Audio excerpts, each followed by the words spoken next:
So how much can it actually cost to get a rent-to-rent unit set up? That's what I'm going to try and explain in this video. So obviously I'm going to try and generalise it across the whole of the UK, but ultimately what I would do is for a fag pack analysis of a service or a rent-to-rent accommodation, a rent-to-rent property deal, what you'd be looking at, generally speaking, is I would do 3 times the rent. Well, initially, I would say across the UK, you're looking anywhere between £5,000 and £15,000 to get a rent-to-rent unit set up. So the way I get to this calculation is I would do 3 times the rent, 3 times plus a week.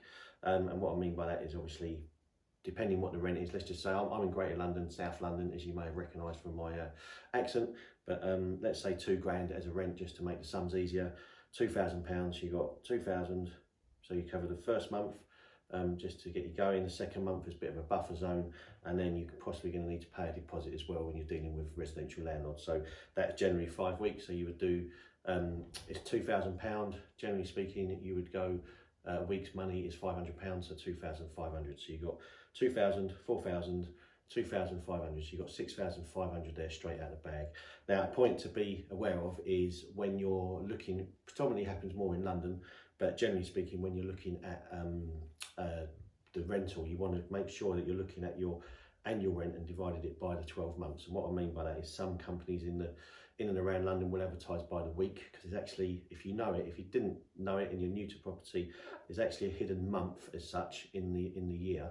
What I mean by that, everyone would assume that, I mean, every month has 4 weeks in it, but it's 4 weeks and a little bit. So there's 52 weeks in a year. If you divide that by 4, it actually gives you 13.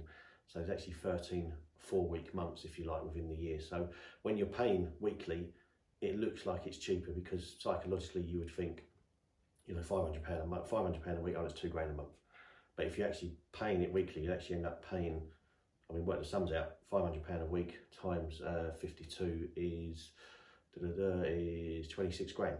So it's 52 divided by 2, basically. So that's 26 grand. Whereas if you're thinking it's £2,000 a month, which you would say is £500 a week, £2,000 a month times 12 is only 24 grand. So there's a £2,000 difference, which is a hidden month.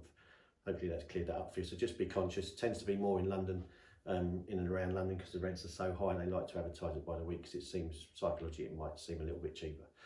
So anyway, back to the calculation on what rent-to-rent can cost you. So you've got 3 times plus a week for the rent. So if we're basing the sums there on £2,000, obviously that's going to vary across the country. But like I say, this is more of a fag pack analysis. So when you're looking at a deal, 3 times your rent plus a week's money. On £2,000 we're up to 6.5 grand straight away. Then the one thing that doesn't change across the country is furniture, and this is looking, when I'm giving this price, I'm looking at creating it from, you're basically given a blank canvas, nothing in the property whatsoever. So for bedrooms, you're probably looking between 750 and 1,000 per room. The way I get to that calculation is, if you're in this is rent to rent, so if you're in an SA, you're going to be looking to maximise bed count. So single beds cost in the region of £300, standard divan beds, give or take around sort of £300 mark. That's a base mattress, headboard, and if you're getting a double, they're probably about £500. So if you're in a HMO, you're going to want to provide comfort, so you're probably going to get a double. If you're in an SA, you're going to be wanting to maximise bed count, so you obviously be putting 2 singles in there where you can. So let's say £500 for the bed. Then you've got a wardrobe, potentially £200, so you're up to £700. Then you've got to put everything in that room, you know, bedside cabinet, lamp, pictures on the walls, artwork. Did I say bedside cabinet? Yeah, bedside cabinet, lamp, maybe a little rug, and then more importantly as well, obviously all the bed linen. HMO, you might choose not to do that, but if you do, obviously you've got to actually dress the bed as well, and that's literally the duvet, the pillows, pillowcases, bed protectors, maybe a throw, etc. So give or take 750 to 1,000. Let's say £1,000 a room, so that's £1,000 a bedroom. And then you move into the lounge and dining area. I would break that down to maybe be about a £2,000 spend, maybe 2.5, depending on the size of it. But the way I get to that is potentially, you know, you've got £300 or £400 for a decent sort of 2 or 3 seater sofa. We haven't actually approached what size property we're looking in at the minute, but I'm basing it in my head on a sort of 2/3 bedroom house. So a sort of 2 or 3 seater sofa. Lounge might require two of them. They're going to be £300 £300 each. Table and chairs to maybe seat 6.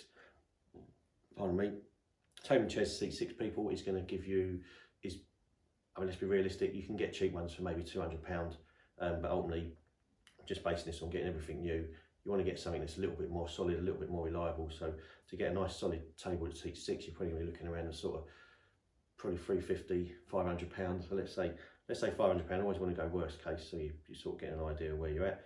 So you've got £500 for a sofa, £300 for sorry, £500 for table and chairs, £300 for a sofa. You may need 2 sofas. The lounge may extend into an outside space. You might need some outside furniture as well. That's going to be another couple of £100.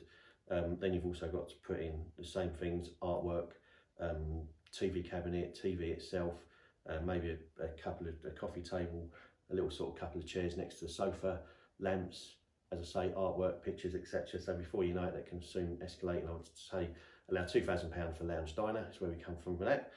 If it's going outside, potentially 2.5, but let's just keep on £2,000 and keep the sums easy.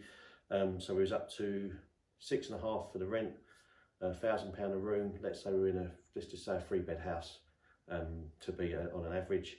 So 6.5 grand, £3,000, so you're up to 9.5 grand, £2,000 on the lounge diner. So now we're up to 9.5, £2,000, so 11.5 grand.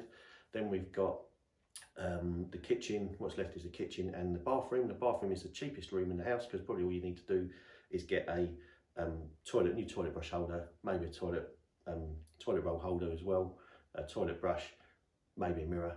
That's probably it. Maybe a little bit of artwork, but that's got to be the cheapest room in the house. And then you've got the kitchen. When you're doing HMO SA, you're going to have to kit that out completely. You may have to put fridge freezer in there. You may have to put microwave, coffee machine, pots, pans, utensils, knives, forks, cutlery, glassware, plateware, all of that, and obviously placemats as well sometimes. Little things, cutting boards, you know, it soon mounts up.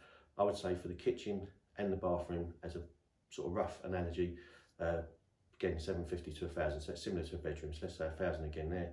So we're up to 11.5 grand. Then we add on the kitchen and the bathroom, that's another grand, so you're up to 12.5 grand. Then you've got, on top of that, you've got professional photography, which can cost anywhere, depending where you are in the country, anywhere from, I'd probably say, to get a decent photographer, you're looking around £300 to get a decent photographer to do a sort of 3-bed house, do the floor plans, dress the place for you, actually get some really nice shots for you. So that's £300 on top of that. Then also you might actually have a hallway. You might want to decorate the front of the house, potential couple of pot plants, etc. So probably allow another £500 for ancillaries, shall we say, for that. Maybe out the back of the garden, you might want to put a few bits and pieces if it's got a garden. So just say £1,000 for to give you a photographer, and to cover a few ancillaries, like I say, if there's a hallway, nice bit of artwork, maybe a runner rug in there, maybe a couple of little ornaments, a couple of shelves and bits and pieces. So you're up to 12.5 grand, and then depending on the condition of the property, you might want to put your stamp on there as well. So you might need a maintenance team to come in, maybe just paint a feature wall, put a bit of wallpaper up somewhere there. Depending on what you need, you might want them just to freshen up the paintwork. You know, you're looking anywhere between maybe £500 and £1,000 for that. So again, let's say 1,000, so in worst case, you're up to 12.5, so you're up to 13.5 grand. So that is how I base my fact pack analysis on pricing any sort of rent-to-rent property.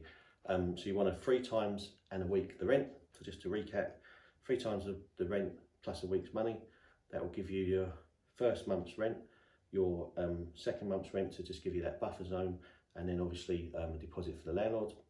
Then you've got your furniture, so depending on what size the rooms are, we based it on a 3-bed. So we're going to do £1,000 a room, so that's plus 3,000 for the room, so that's 9.5 grand. Then we've got 2 grand for the lounge kitchen, lounge diner, sorry. So that takes up to 11.5 grand. Then we've got another £1,000 for the kitchen bathroom. So that takes us up to 12.5 grand, and then another £1,000 for photography, and photography and maybe a bit of, like I say, remedial work or redecoration work. So you're up to about £13,500. So give or take, you know, £13,500 to do a property on a £2,000 rent. Obviously, the rent is going to be the major factor in all of that. So depending on where you are in the country, just multiply it by 3 and add a week. Furniture is probably not going to change much. And the good news is, obviously, that's the worst case scenario if you've got a blank canvas and you're going in with nothing. Basically, you're just going into an absolute blank canvas. Property doesn't need, it's got nothing in it whatsoever. But obviously there's massive ways to reduce it, so let's try and bring that price down now. And obviously what you can do is negotiate a rent-free period with the landlord. That's a good way to start bringing the money down. That's obviously been your biggest cost. If there is any renovation work, or not so much renovation, refurbishment, sorry, you know, you want to put your own stamp on it, you can negotiate a rent-free period with the landlord. You can get a rent insurance, which obviously is generally works out about a week's money, and that actually covers the landlord for much more things than it covers the landlord for 6 weeks' money and a lot of legal costs as well. So it's actually far better for the landlord. But when you're dealing with residential landlords, it's difficult to convince that it's actually better for them. But these are ways that you can reduce it.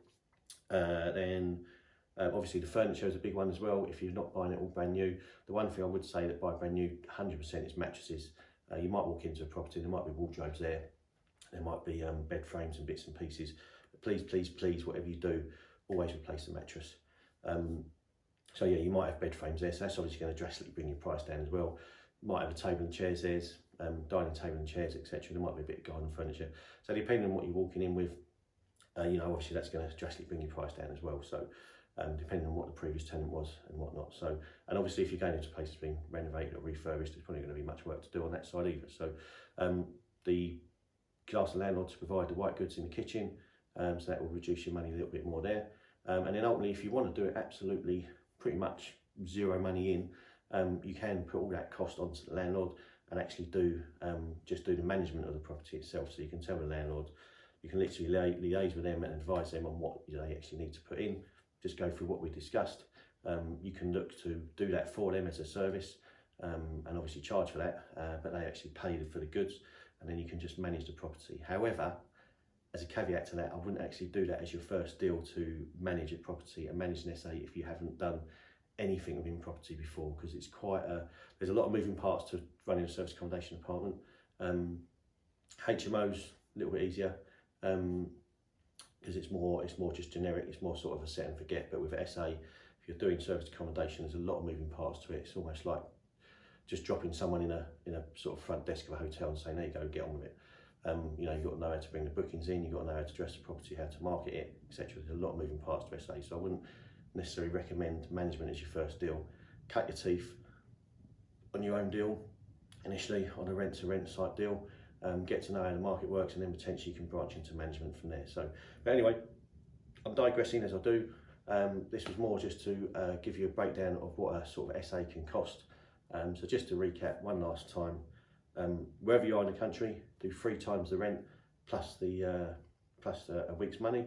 Do £1,000 a room for bedrooms, and do £2,000 for the lounge diner, and then £1,000 for the kitchen and bathroom together, and then maybe an extra £1,000 to £1,500 to cover the costs of professional photography, any sort of ancillary bits and pieces, and maybe a little redeck. So hopefully that helps you guys. If it has, please do follow me, please do reach out to me if you have any questions. I'm happy to answer them.